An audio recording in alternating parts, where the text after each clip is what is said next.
Today, the CBI director has filed his second affidavit in response to the court's order asking him to detail who all were the persons to whom the report was shown, what changes were suggested by whom, and what changes were made. Now, in response to these queries, the CBI director has now disclosed that apart from the law minister, who had not only seen but suggested changes in the report which were incorporated, the report was also seen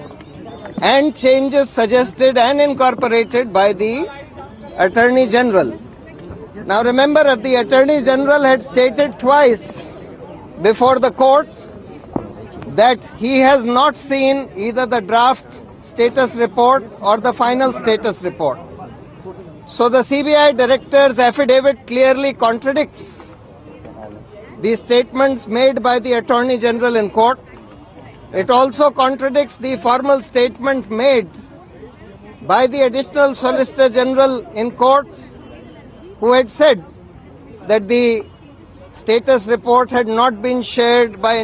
with anybody in the political executive. This affidavit discloses that the Additional Solicitor General was present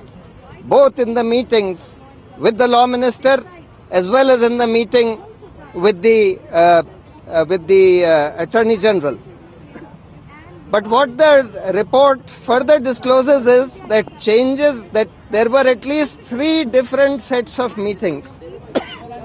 which took place between the CBI officials and various officials from the government to make changes in the report. One meeting was in the Law Minister's office, another meeting was in the Attorney General's office, and the third meeting was in the CBI headquarters, where 2 joint secretaries from the Prime Minister's office as well as the Coal Minister were present, and who also suggested changes which were incorporated. This CBI director in his affidavit says that at this point of time it is very difficult to recall as to who suggested which changes, because he says changes were made by the CBI officers themselves from the first draft report which was prepared. They were made